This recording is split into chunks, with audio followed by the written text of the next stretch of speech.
नमस्कार। आकाशवाणी देहरादून से प्रस्तुत हैं प्रादेशिक समाचार।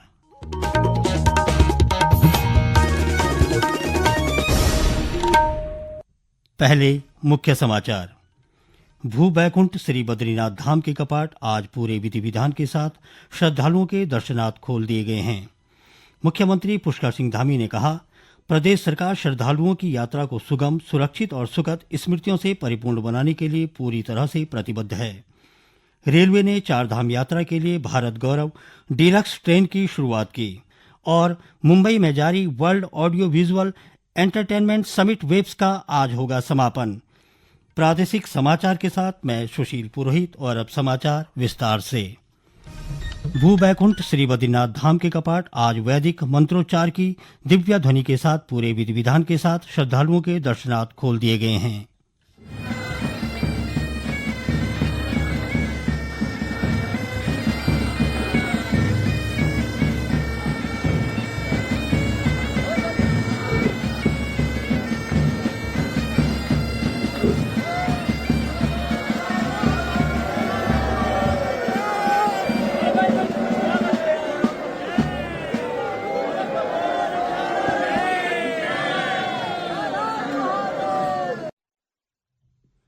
बद्रीनाथ मंदिर के प्रांगण से हमारे संवाददाता ने बताया कि मंदिर के कपाट खुलने के अवसर पर श्रद्धालुओं पर हेलीकॉप्टर से पुष्प वर्षा की गई।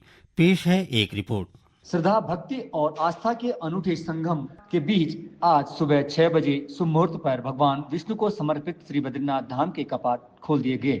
शुभ मुहूर्त पर बद्रीनाथ धाम के मुख्य पुजारी रावल जी, धर्माधिकारी व वेद पाठियों द्वारा मंदिर में विशेष पूजा अर्चना की गई। इससे पहले विधि विधान से माता लक्ष्मी को गर्भगृह से निकालकर मंदिर की परिक्रमा कराकर लक्ष्मी जी मंदिर में विराजमान किया गया।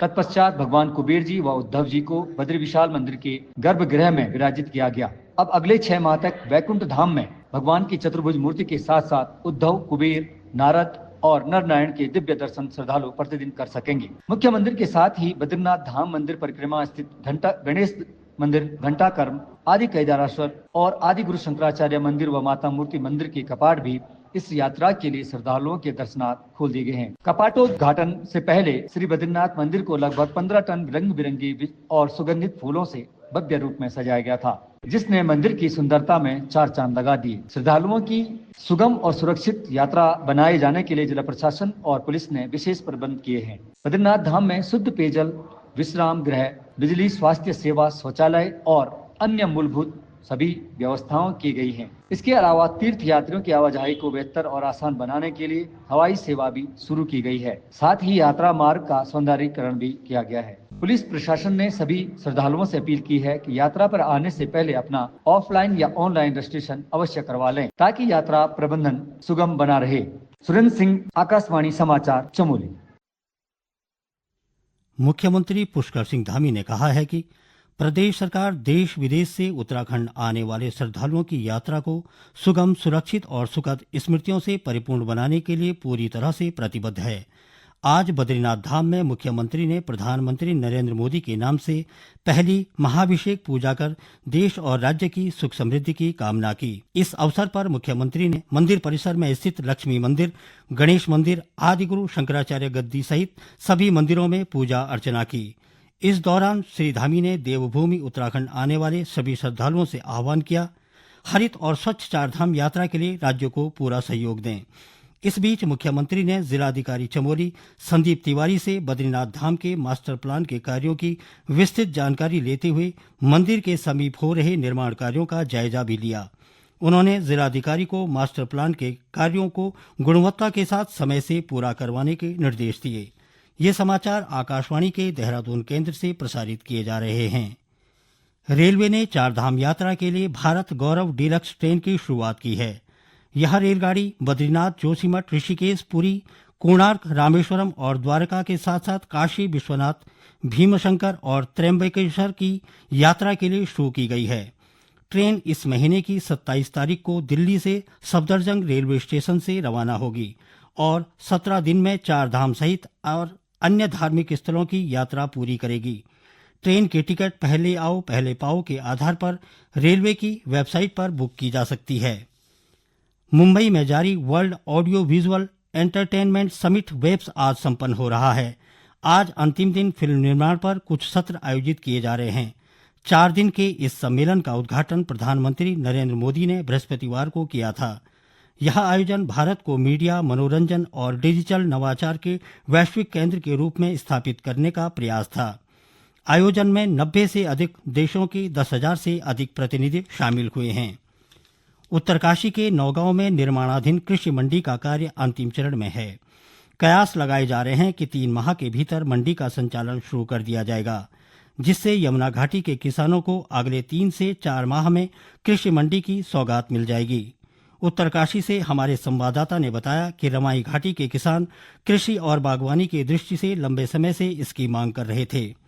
जिले की रमाई घाटी के नौगांव, पुरोला, बड़कोट, मोरी समेत अन्य क्षेत्रों में मटर, टमाटर, सेब, लाल धान आदि नकदी फसलों का कई मीट्रिक टन उत्पादन होता है।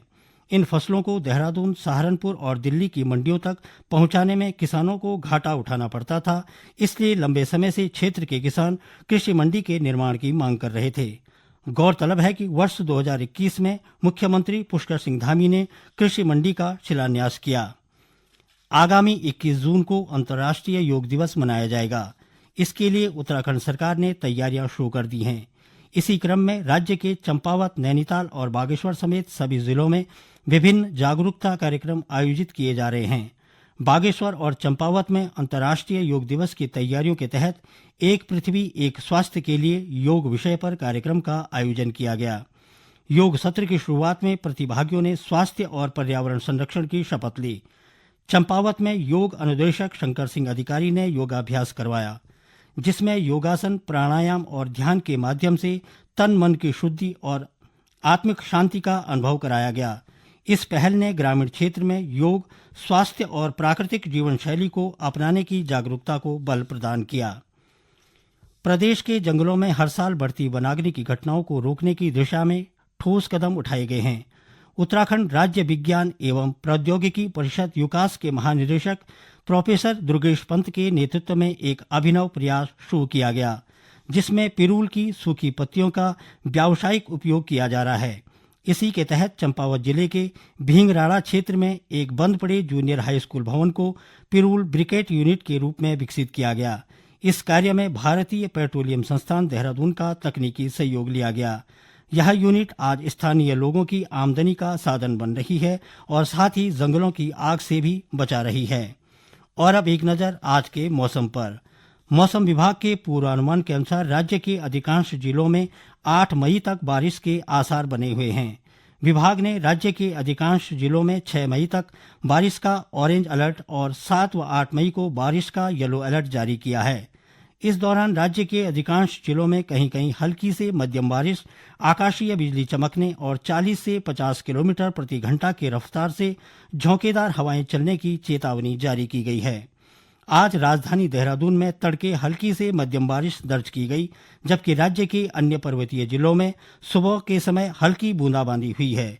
पिछले 3 दिनों से रुक रुक कर हो रही बारिश से तापमान में गिरावट आने से लोगों ने उमस भरी गर्मी से राहत ली है। अंत में मुख्य समाचार एक बार फिर।